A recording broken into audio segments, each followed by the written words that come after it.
ان الحلال بین و ان الحرام بین و بینہما امور مشتبہات من وقع فی الشبہات وقع فی الحرام. فرمایا کہ حلال بھی واضح ہے، حرام بھی واضح ہے. حلال اور حرام کے درمیان کچھ شبے والی چیزیں ہیں، تو جو شبے والی چیزوں میں پڑ گیا گویا وہ حرام میں پڑ گیا.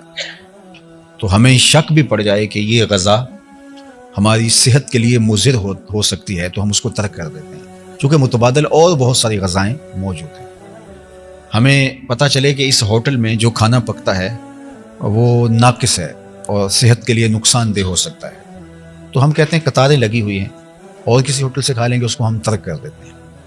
تو اسی طرح حلال بھی بالکل واضح ہے اور حرام بھی بالکل واضح ہے، درمیان میں شبے والی چیزیں. تو جس نے شبے کو ترک کر دیا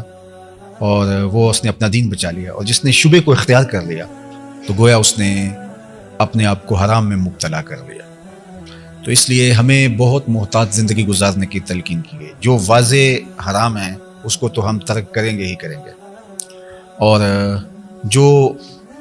مشتبہ چیزیں ہیں جن میں شبہ ہے تو اس کو بھی ہمیں ترک کرنے کا کہا گیا ہے. اور ہم عملی زندگی میں شریعت کے علاوہ بہت سارے امور میں ایسا کرتے ہیں کہ جس چیز میں شبہ پڑ جائے تو اس چیز کو ہم چھوڑ دیتے ہیں کہ ہم صحت کا نقصان نہیں کر سکتے تو ہم دین کا نقصان بھی نہیں کر سکتے. تو اس لیے بہت ساری چیزیں ہیں کہ اس میں ہمارے لیے بہت ایسی چیزیں ہوتی ہیں کہ جو ہمیں شبے میں مبتلا کر دیتی ہیں. تو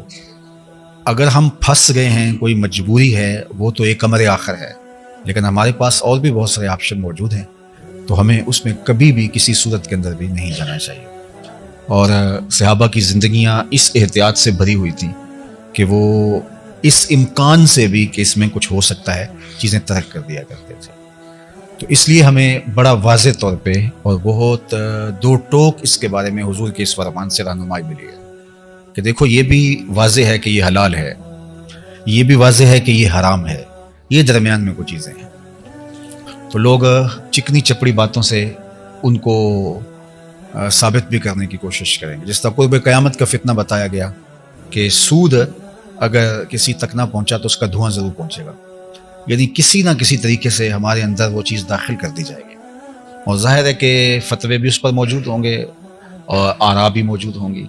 تو اس حوالے سے ہمیں محتاط زندگی اختیار کرنے کی تلقین کی گئی ہے. اسی طرح بعض اوقات ہم جب کچھ چیزیں ہمارے حق میں ہو سکتی ہیں، ہماری عدالتیں ہمارے حق میں ان کا فیصلہ دے سکتی ہیں، ہمارا قانون ہمیں جو ہے وہ آسانی دیتا ہے ان چیزوں کے حصول میں، اور ہم سمجھتے ہیں کہ وہ چیزیں ہمیں شرعاً اخلاقاً ہماری وہ نہیں ہیں، تو ہم کسی منصب پہ بیٹھ گئے یا کوئی ایسا شخص جو اعلیٰ منصب پہ بیٹھا ہے جس کے اختیار میں ہے جو چاہے کر دے، اور ہمارا اس سے تعلق ہے، یا ہم اس سے کوئی راہ و رسم بڑھا کر کے اس کو خرید لیتے ہیں اور وہ چیز اپنے حق میں لے لیتے ہیں، اور باقاعدہ عدالتی فیصلہ بھی اس مکر و فریب کے ذریعے سے یا اس جال سازی کے ذریعے سے ہمارے حق میں ہو جاتا ہے. تو اس پہ بعض اوقات ہم بہت زیادہ مطمئن ہو جاتے ہیں کہ یہ عدالتی فیصلہ ہے، حالانکہ ہمیں پتہ ہوتا ہے کہ یہ جو فیصلہ ہے یہ غلط فہمی کی بنیاد پر یا جھوٹ کی بنیاد پر یا رشوت کی بنیاد پر یا مکر و دجل و فریب کی بنیاد پر جو ہے وہ ہمارے حق میں ہوا ہے. حقیقت حال ہماری آنکھوں کے سامنے روشن ہوتی ہے اور واضح ہوتی ہے.